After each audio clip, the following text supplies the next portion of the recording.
మీరు చేస్తున్న ఒక చిన్న తప్పు వల్ల మీ వాట్సాప్, మీ కాంటాక్ట్స్, మీ ప్రైవసీ అనేది ఇబ్బందులు పడుతుంది.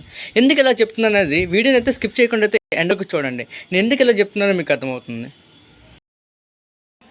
నేనైతే జనరల్గా నా వాట్సాప్ స్టేటస్ని స్క్రోల్ చేస్తున్నాను అనమాట. అలాంటప్పుడు నాకు ఒక మెసేజ్ కనబడింది, మీన్స్ ఒక స్టేటస్ అనమాట. సో ఏంటంటే ఓపెన్ చేస్తే అందులో మెసేజెస్ ఉన్నాయి, లైక్ నా ఫోన్ హ్యాక్ అయింది, ఎవరో హ్యాకర్ నా ఫోన్ హ్యాక్ చేశారు, సో ఏమైనా ఫోన్ చేసి ఏమైనా అడిగితే నాది పూచి కాదని మెసేజ్ అనమాట. అయితే చూస్తే నాకు తెలిసిన ఒక అబ్బాయి అనమాట. సో తనకి నేను మెసేజ్ పెట్టాను, ఇలా అంటున్నావు అంటే తనైతే చెప్పడం జరిగింది. తనైతే క్రెడిట్ లిమిట్ అనే ఒక యాప్ని అయితే ప్లే స్టోర్ నుంచి డౌన్లోడ్ చేశాడు అనమాట. ఇది ఒక లోన్ యాప్, మీకు స్క్రీన్పై చూపిస్తాను. సో చేసిన తర్వాత ఏం చేశాడనమాట, జస్ట్ ఓపెన్ చేశాడంటే ఇన్స్టాల్ చేసి ఓపెన్ చేసిన తర్వాత ఏం చేయలేదు, ఓటీపీ ఎంటర్ చేయడం కానీ ఏం చేయలేదు, జస్ట్ ఆ క్లిక్ కూడా చేయలేదు అనమాట. 3K అయితే ట్రాన్స్ఫర్ అయింది. 3K ట్రాన్స్ఫర్ అయిన తర్వాత తనకు ఒక ఫోన్ వచ్చిందనమాట వాళ్ళ దగ్గర నుంచి. మీరు ఇమీడియట్గా 15K పే చేయాలని డిమాండ్ చేశాడనమాట. డిమాండ్ చేస్తే తను పే చేయకపోతే మీకు ఇలా చేస్తాం అలా చేస్తాం సంథింగ్ ఉంటాయి కదా బెదిరింప్స్. సో అలా స్టూడెంట్స్కి ఏదో ఒకటే చెప్తున్నాను, please do not trust this type of the loan apps, because so ఇలాంటివి ట్రస్ట్ చేయకండి. అండ్ అలాగే ఎవరైతే దీంట్లో ఈ స్కామ్స్లో విరుక్కొని ఉండే స్టూడెంట్స్ ఉంటారో ఇంకొకటే చెప్తున్నాను, సో మీరు ఇలా చేసిన వెంటనే బెదిరిపోకండి, ధైర్యంగా ఉండండి. సో వాళ్ళకి రెస్పాండ్ అవ్వకుండా ఉండండి. సో మీరు ఎప్పుడైతే రెస్పాండ్ అవ్వకుండా ఉంటారో వాళ్ళు కూడా కామ్ అవుతారు. అదే మీరు రెస్పాండ్ అయ్యి సో మీరు వాళ్ళు రిక్వెస్ట్ చేయడం లాంటివి చేశారంటే వాళ్ళకి ఇంకా పీకి వెళ్ళిపోద్ది అనమాట. సో పీకి వెళ్ళిన తర్వాత వాళ్ళు ఇంకా మిమ్మల్ని బెదిరించడానికి ట్రై చేస్తారు.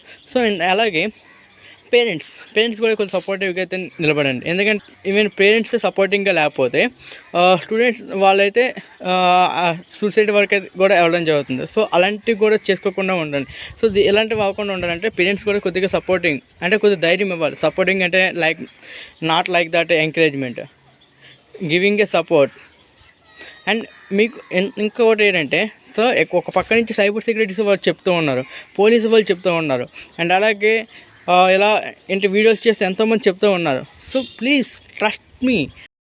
అండ్ ఇంకొకటి నేను చెప్తున్న 5 విషయాలు అయితే గుర్తుపెట్టుకోండి ప్రతి ఒక్కరు. ఏంటంటే ప్లే స్టోర్ ఉంటుంది కదా, ప్లే స్టోర్లో ఏ యాప్ పడితే ఆ యాప్స్ ఉంటాయి. ప్లే స్టోర్లో యాప్స్కి రివ్యూస్ అని ఉంటాయి, డాక్యుమెంటరీస్ ఉంటాయి. ప్రతిదీ ఆ యాప్ గురించి క్లియర్గా చూసుకుని దాని గురించి యూట్యూబ్లో కూడా ఉంటుంది. కంపల్సరీగా ఏదో ఒక వీడియో చేస్తారు రివ్యూవర్స్. సో అవన్నీ చూసుకున్న తర్వాత ఆ యాప్ లేదా గేమ్ని ట్రస్ట్ చేయండి. అండ్ సెకండ్ వన్ వచ్చేసరికి పర్మిషన్స్ అనమాట. మన కాంటాక్ట్ పర్మిషన్స్ కావచ్చు, మన స్టోరేజ్ ఫోల్డర్ సంబంధించి పర్మిషన్స్ కావచ్చు, అండ్ అలాగే మన కెమెరా యాక్సెస్ కావచ్చు. ఇలాంటివన్నీ ఓన్లీ కొన్నిటికి మాత్రం అడుగుతారు. సో దాని ఇంపార్టెంట్ అయితే తప్ప అన్ఇంపార్టెంట్ వాటికి పర్మిషన్స్ అయితే ఏ యాప్కి ఇవ్వకండి. పాయింట్ వచ్చేసరికి ఏవైతే అనుమానాస్పద లింక్స్ కానీ యాప్స్ కానీ ఉంటాయి కదా, please do not trust him. First point ఏంటంటే మన గూగుల్ ప్లే ప్రొటెక్ట్ ఉంటుంది. సో అది ఆన్లో ఉందో లేదో చెక్ చేసుకోండి. అలా ఆన్లో లేకపోతే ఆన్ చేసుకోండి. దాని తర్వాత సో ఈ వీడియోని అయితే మీ యొక్క ఫ్యామిలీ, ఫ్రెండ్స్ అండ్ రిలేటివ్స్ ఉంటారు కదా, సో వీళ్ళకైతే షేర్ చేయండి అనమాట. ఎందుకంటే షేర్ వల్ల ఒక స్కామ్ ఆపచ్చు.